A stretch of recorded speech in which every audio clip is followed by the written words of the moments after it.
What's going on, guys? Welcome back to the Hands-On channel. I'm glad you decided to stop by and spend a few minutes here with me today. I'm going to try to make this one a relatively short video. I know we've been putting out a lot of longer content here lately, and that's not actually intentional. It's just I had big jobs to do and a lot to get off my mind and things like that. But anyway, I appreciate all you guys that continue to tune into the channel. And you know, if this is your first time stopping by, why don't you consider subscribing after you watch the video? This is the kind of stuff that I really like to talk about. It keeps me up at night. It's the stuff that's kind of flowing through my mind on a daily basis. And what am I talking about? Well, I'm talking about SHTF Collapse and the things that could potentially bring that on. I see a multitude of different things, and we're not going to go into every single detail on all the different things that could bring us into collapse, because then it would just be a news video, and I don't want that. I want this to be a prepping related video, so you guys, maybe it'll motivate you to go out and redouble your efforts on your prepping, where I know a lot of us get complacent. We think maybe that there's really nothing we can do about it. You know, I know I'm going to try to be delicate about this, because I know there are a lot of Christians out there, and I'm a Christian as well. I know there's a lot of Christians out there that believe that, you know, before tribulation, there will be a rapture, and they will not have to face tribulation.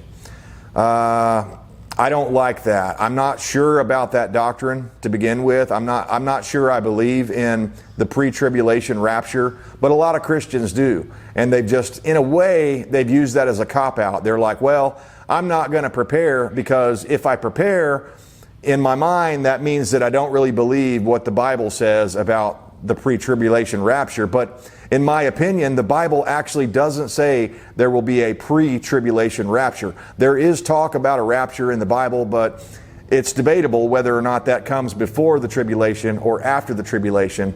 And I think there are a lot of people that have this, I don't know, they just have this air about them that they're not really worried about anything because this is all part of God's plan. And while that may be true, maybe all this stuff is playing out exactly to God's plan, I don't think it necessarily has to happen on this timeline. You know, in other words, I think there are people out there in power that are willing this to happen. They're fulfilling these prophecies that are in the Bible because they're trying to bring on Armageddon. They're trying to bring on the 7 years of tribulation and all that sort of stuff. So anyway, I don't want to step on anyone's toes or, you know, piss off any Christians at me, because I am a Christian, but I don't believe personally in the pre-tribulation rapture. At least let me put it this way. There's not compelling enough evidence in the Bible itself that makes me believe that the rapture is going to come before tribulation. In fact, I would argue quite the opposite. My reading of the Bible tells me that, especially in Old Testament times, God would allow people, His people, to suffer greatly.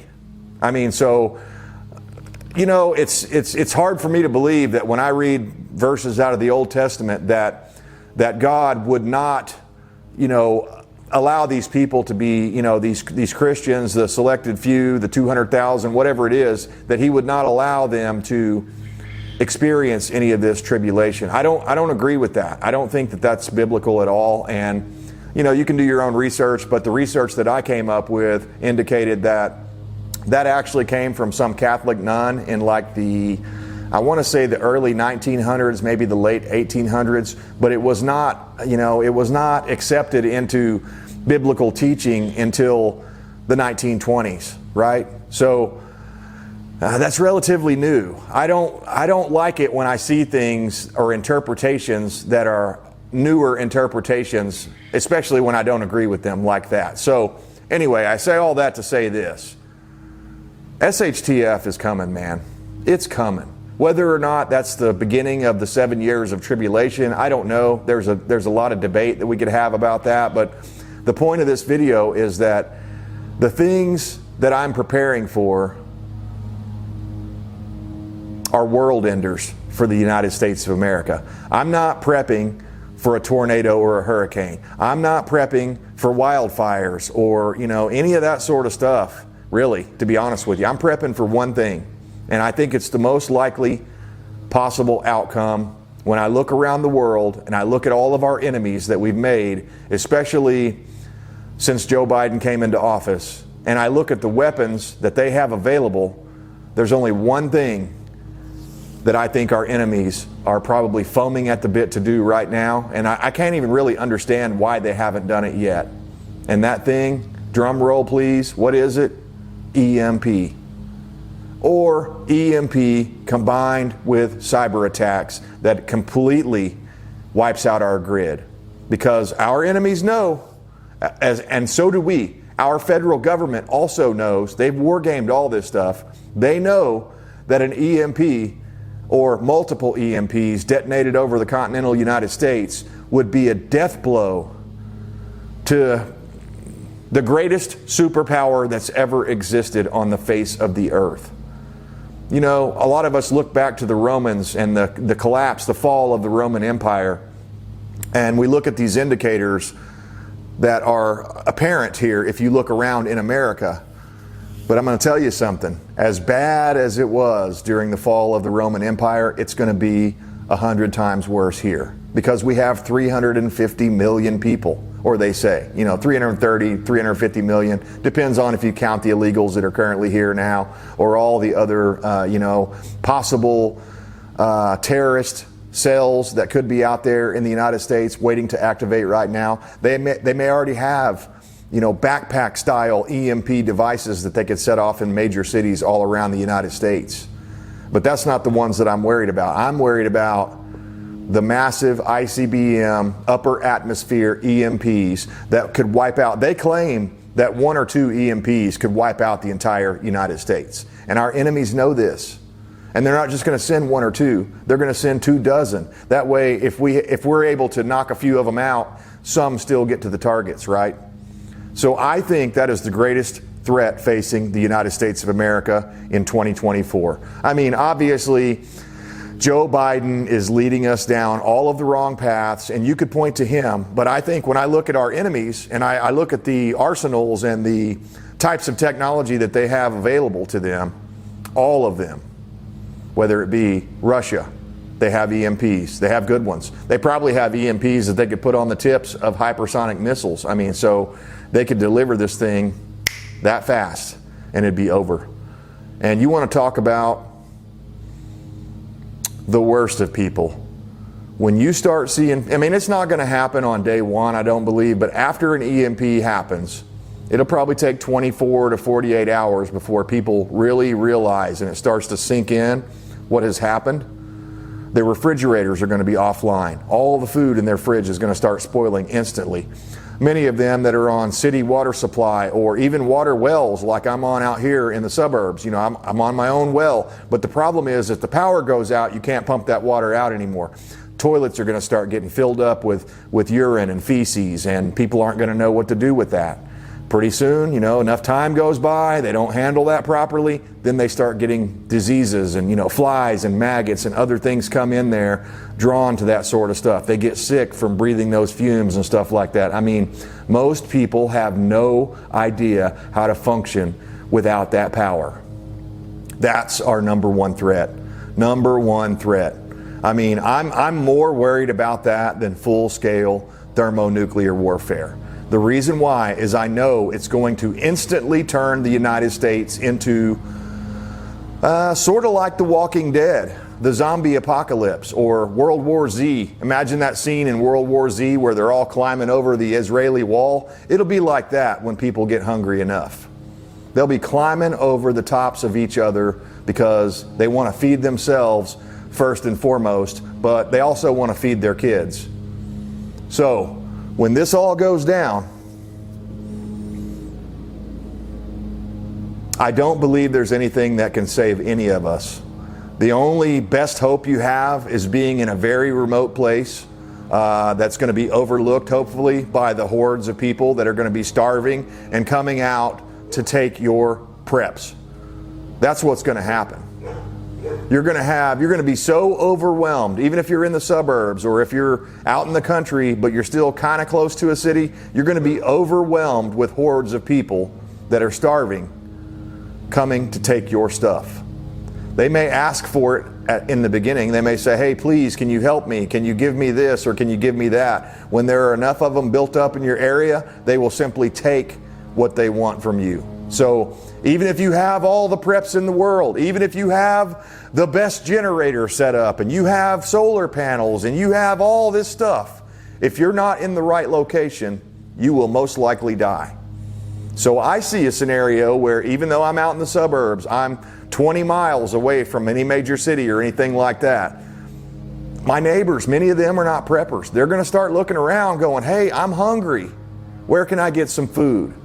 And they're going to look at you and they're going to see, oh, well, look, you know, his clothes are still fitting real nice and tight. Oh, yeah, look, he's still got a little bit of a belly on him. He's not starving. They're going to be able to tell.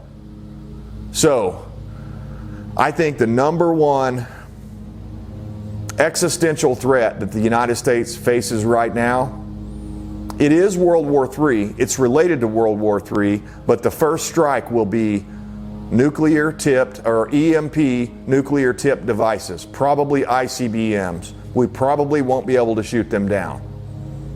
They'll probably launch them, one over the center of the United States, one over the East Coast, one over the West Coast. And they might launch one at Alaska as well, just because that's where a lot of our nuclear weapons are.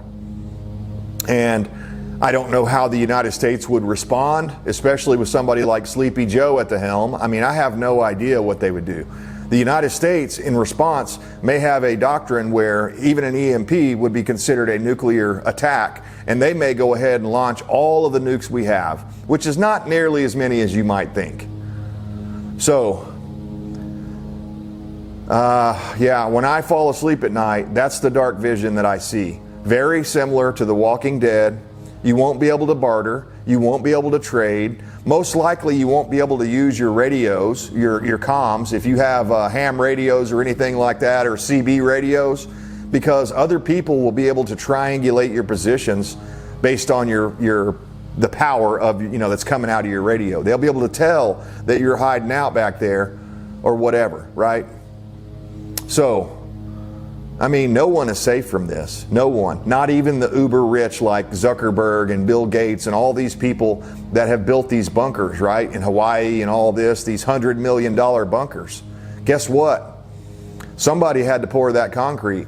Somebody had to use a backhoe to dig that hole. Somebody had to, you know, build the IKEA shelves that they probably put inside of that thing. Somebody had to put it together and do the finishing touches and run all the data cable throughout there so that Zuckerberg could still be online, or Bill Gates or whoever, right? Those are vulnerabilities. Those are people that know what Mark Zuckerberg and Bill Gates have, and others. You know, there's plenty of others, Ted Turner and all these other richies. I guarantee you, the evil one, George Soros, and his son probably have a bunker that's bigger than 5 of our houses combined together. They're ready. They think they are anyway. So it sort of reminds me of that scene from Fight Club. If you remember the great movie Fight Club, it's one of my favorite movies. There's a scene where all of a sudden Tyler Durden or whatever, he's talking to Ed Norton's character, and he's like, hey, you know, here's the deal. Here's how we get in. You know, we run everything. We do everything. We cook your food. We cut your hair. We rewire your house. We do your plumbing. We do everything. And that's the way into these sorts of, you know, these sorts of facilities that may seem off limits. But I guarantee you, again, somebody built the door, that the special lock or whatever that Zuckerberg is going to lock himself into his cave with, right? So, I mean, none of these people are safe. And I'm reminded also, back to the Bible for a moment, that there's a passage in the Bible somewhere where it's talking about how all of the elites and the ruling class of the world hide under the mountains. They go into their bunkers and stuff. They don't call them bunkers, but, you know, they go into their caves and their holes in the ground, and there's no place on the face of the earth, even underground, that is safe for these people. It could be related to what we're talking about here. I mean, you know, again, there's just too many working class people that have to participate in those sorts of structures. So the reason I tell you this is if you have lots of money and you're thinking, you know, hey, I'll just build myself $1 million bunker out here and I'll be okay. Most likely you won't be okay because someone's going to have to build that for you. The best thing is, the best advice I can give you is just like always, just like it's always been, but it's becoming more and more apparent every day. It's you and your family versus the world. It's you and your family versus the zombie hordes of starving people that are going to be coming to take your things away from you. How you respond to that, how you deal with that. I mean, if you think you're some Rambo Billy badass and you've got your AR-15 and you've got all these magazines and you're just going to shoot down everybody in the zombie horde, you're wrong. They'll outnumber you. There's too many. You will have to run. At a certain point, I know this. I know that at a certain point, I won't be able to hold my suburb house anymore because people will be coming out here to take my stuff, take my place, take my wife, take my kid, take my animals, take whatever they want to take. They'll take everything from you, including your life. So that being said, that's why we have the 100 acres that I'm trying to develop into basically a bug out retreat location so that my wife and I at very least can go out there. I'd like to have, I haven't done any of it yet, but I'd like to put in 4 or 5 different caches out there using 55-gallon drums with sealable lids so that I could partly bury those underground and, gain some of the thermal protection from the ground and also hide them fairly easily. So, I mean, in a perfect world, I'd have 4 or 5 caches spread out around my property with food, water, medical supplies, maybe some fishing supplies, some hunting supplies, at very least, some sort of a firearm, hopefully a rifle in every single one. That way, if I get into a situation where people are surrounding me, I can drop whatever I'm doing right there and run to one of my caches, get my stuff, arm myself, fight back, defend myself, or run. I mean, there's a certain point where if it's 1 or 2 people versus, 30 people, you have to run. You just have to run. So you're going to have to, know when to hold them, know when to fold them, that sort of thing. Know when to walk away, know when to run. You're going to have to know those things when SHTF comes. And I have a strong premonition or sneaking suspicion that 2024 is the year it's going to happen. I have no proof of that. I just have a gut feeling. It's just everything in my bones is telling me that if I'm looking at the United States from our enemy's perspective, Russia, China, Iran, you name it, it goes on and on and on. There's a lot of enemies that we think they're actually our enemies, but we think they're our allies. So, I mean, maybe Israel to a degree is the enemy of the United States of America. But here we are giving them hundreds of billions of dollars all the time. Unbelievable. Unfreaking believable. We're going to give them the rope to hang us with. In fact, you might argue we already have. So, all of that being said, guys, this is what I'm preparing for, first and foremost. And now here's the beautiful thing about prepping for EMP power grid collapse, right? Maybe it doesn't come from an EMP. Maybe it's a solar flare or something like that. But if you're prepared for potential power outage nationwide, you're also prepared for everything else by default. Because, while I will admit some things may not overlap as well as other things, but grid down. One of the things you're going to want to do is produce your own power in some form or fashion. So I have I have 3 generators. I have 2 large generators and I have one Harbor Freight Predator, whatever they call it, tailgater. I have one of those 2-stroke generators because it's a little quieter, it's smaller, it uses less fuel, on and on and on. But anyway, my point is some of these things are going to overlap. So no matter what happens, if you live in a hurricane zone or a tornado place or an earthquake prone area, a generator is going to be top on your priority list because you need that. You're going to need to keep your food cold as long as you possibly can until you're able to consume whatever's in your fridge and your freezer. Or you're going to have some other plan, EMP hardening. I can't really show you right now, but I've got metal cabinets all the way around this building here. No, I don't think you can actually see any. They're mostly on the two side walls where you can't really see them, but I've got these metal cabinets. And one of the things I keep in there is the ECM, or whatever they call it, the computer module for my 93 Chevy. I have a spare one, and I keep that inside of there because I think that's what's going to go out. I'm not 100% sure, but I think that's what's going to get zapped by an EMP. So if I have one of those on standby, it's plug and play. I could rip the dash out of that thing and plug in a new one in probably 2 or 3 minutes.